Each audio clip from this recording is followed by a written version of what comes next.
नमस्कार, जय जौहार। मेरा नाम सुमी राजप्पन है। मैं आप सभी का स्वागत करती हूँ सीजी राउंड अप में।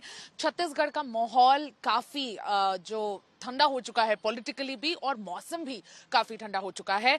पॉलिटिकली इसलिए ठंडा हो गया है क्योंकि 4 दिन हो चुके हैं काउंटिंग हुए, लेकिन अभी तक भारतीय जनता पार्टी ने वो नाम तय नहीं किया है जो छत्तीसगढ़ को अगले 5 साल रिप्रेजेंट करेंगे, छत्तीसगढ़ को लीड करेंगे।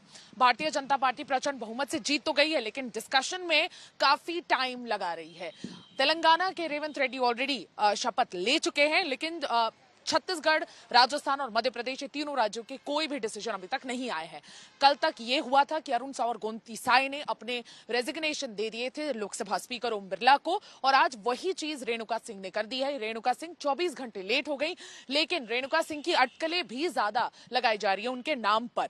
मैं आपको बता दूं, हमने अब तक आपको 5-6 नाम ऐसे गिना दिए हैं जिनके बीच में बहुत मंथन हो रहा है भारतीय जनता पार्टी के सेंट्रल लीडरशिप में, और आज ये भी कयास लगाए जा रहे हैं कि prime minister Narendra Modi, JP Nadda national working president, और in fact union home minister Amit Shah आज मिलकर, अभी जिस समय हम आपसे बात कर रहे हैं उस समय ये डिस्कशन चल रहा है कि कौन कौन से स्टेट का सीएम होगा, और माना जा रहा है कि छत्तीसगढ़ का डिसीजन आज हो ही जाएगा, वरना कल तक में आ जाएगा। लेकिन मैं आपको बताती हूँ कौन से वो ऐसे 2 नाम हैं जिन पे सबसे ज्यादा मंथन चल रहा है और क्यों, उसके पीछे की गणित समीकरण, क्या दिमाग लगाया जा रहा है भारतीय जनता पार्टी द्वारा, वो भी हम आपको समझाएंगे।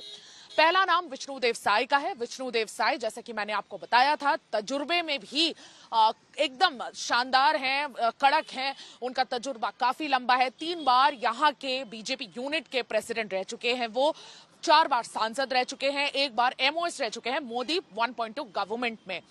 उसके बाद वो, उनकी जो छवि है वो भी काफी सरल व्यक्ति के रूप में जाने जाते हैं। उनकी छवि भी अच्छी है, और क्योंकि सीनियर हैं तो अगर उनको बना दिया जाएगा तो बाकी के जो सीनियर बड़े वरिष्ठ जो नेता हैं यहाँ के, जैसे कि बृजमोहन अग्रवाल हो गए, क्योंकि वो खुद 8 बार के विधायक इस बार बन चुके हैं और प्रचंड बहुमत से, इनफैक्ट सबसे ज्यादा वोटों से बृजमोहन अग्रवाल ही जीते हैं। उसके अलावा अगर हम बात करें तो अजय चंद्राकर भी काफी ज्यादा अग्रेसिव नेता माने जाते हैं विधानसभा में। ये दोनों लीडर पूरे बीजेपी को संभाले हुए थे पिछले 5 साल, क्योंकि सिर्फ 15 लोग थे, लेकिन इन दोनों ने पूरे विधानसभा को सर पे उठा रखा था। भारतीय जनता पार्टी ऑपोजिशन के नाम पे काफी स्ट्रांग चेहरे हैं, तो अगर इनको कंट्रोल करना है तो किसी ऐसे आदमी को लाना होगा जो तजुर्बे में काफी आगे हो, और विष्णुदेव साय ऐसा एक नाम है।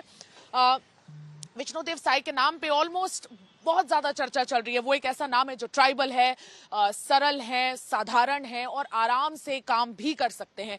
डिप्टी सीएम बनाया जाएगा कि नहीं, इस पे भी चर्चा चल रही है, क्योंकि छत्तीसगढ़ में 90 विधानसभा सीट्स ही है। अगर मध्य प्रदेश में बनाया जाता है तो वहां पे 230 सीट्स है, वहां पर समझ भी आता है। लेकिन क्या 90 विधानसभा सीट्स में एक डिप्टी सीएम की जरूरत होगी, नहीं होगी? कांग्रेस ने जरूर बनाया था, लेकिन क्या बीजेपी उस गणित को करती है कि नहीं, बीजेपी इस चीज को जरूरी समझती है कि नहीं, ये देखना खास होगा। इसके अलावा अगर मैं बात करूं तो रेणुका का नाम बहुत आगे आ गया है। ये जो लिस्ट थी 5-6 नामों की, उसमें नाम उलट पुलट होते जा रहे हैं, तो इसलिए ये जो 2 नाम है वो ऊपर जा चुके हैं। रेणुका सिंह भी इसी इक्वेशन में फिट बैठती है। ट्राइबल है, औरत है। वुमेन रिजर्वेशन बिल के बाद अगर भारतीय जनता पार्टी को ये स्ट्रांग मैसेज देना है कि हम अपने बिल को लाने के साथ साथ हम वुमेन रिप्रेजेंटेशन दे सकते हैं, बढ़ा सकते हैं, और एक सीएम के तौर पर भी हम वुमन दे सकते हैं, तो वो एक बहुत बड़ा मैसेज होगा। और आई थिंक अगर राजस्थान में वसुंधरा राजे नहीं बनती है तो यहां पर वो चीज लगभग तय माना जा सकता है। तो इसलिए रेणुका सिंह का नाम आगे चल रहा है। एमओएस ट्राइबल है, लेकिन आज इस्तीफा दे चुकी है, और इन सभी के इस्तीफों को एक्सेप्ट कर लिया गया है। 4 एमपी उतारे गए थे भारतीय जनता पार्टी द्वारा, और उनमें से 3 एमपीओ ने काफी अच्छा प्रदर्शन किया है। विजय बघेल नहीं जीत पाए, वो भूपेश बघेल अपने काका के अगेंस्ट लड़ रहे थे, लेकिन अच्छी टक्कर उन्होंने भी इस बार दी। इसके अलावा अगर हम एक नाम और डिस्कस करें तो ओबीसी जो कम्युनिटी के बड़े नेता है अरुण साव, उनका नाम भी पीछे होते हुए नजर नहीं आ रहा। लेकिन इन तीनों नामों में ये चीज तो तय हो चुकी है कि डॉक्टर रमन सिंह इस बार सीएम नहीं बनने वाले हैं, क्योंकि बीजेपी ने ये चीज साफ कर दी है कि इस बार हमें नई लीडरशिप को ऊपर बढ़ाना है। पिछले 15 साल वही पुराने लोग रूल करते रह गए, और इसलिए 2023 में ये बहुत जरूरी है कि सेकेंडरी लीडरशिप को बीजेपी के ऊपर लाया जाए। 43 फ्रेश फेसेस लड़ाए गए थे यंग फेसेस के साथ, तो इसीलिए यह मैसेज उस समय भी दिया गया था, इस बार भी दिया जा रहा है कि फ्रेश फेसेस को, फ्रेश लीडरशिप को अब ऊपर उठाने की जरूरत है और जो पुराने नाम है उन्हें गुड बाय बोलने की जरूरत है। उन्हें अब बड़ी जिम्मेदारी देने की जरूरत है, जैसे कि विधानसभा अध्यक्ष या आप प्रोटेम स्पीकर बन जाइए या आप गवर्नर बन जाइए किसी राज्य के, ऐसे जिम्मेदारी देने का वक्त अब आ गया है। डॉक्टर रमन सिंह का नाम उसी में शुमार है, उन्हें यह चीज अंदेशा भी लग चुका है, इसलिए उनके काफी ज्यादा रिएक्शंस भी आ रहे हैं। और डॉक्टर रमन सिंह के अलावा जैसे हम देखें तो मध्य प्रदेश और राजस्थान भी ये मैसेज दिया जा रहा है कि शिवराज सिंह चौहान शायद वहां का सीएम ना रहे और राजस्थान में भी वसुंधरा राजे ना रहे।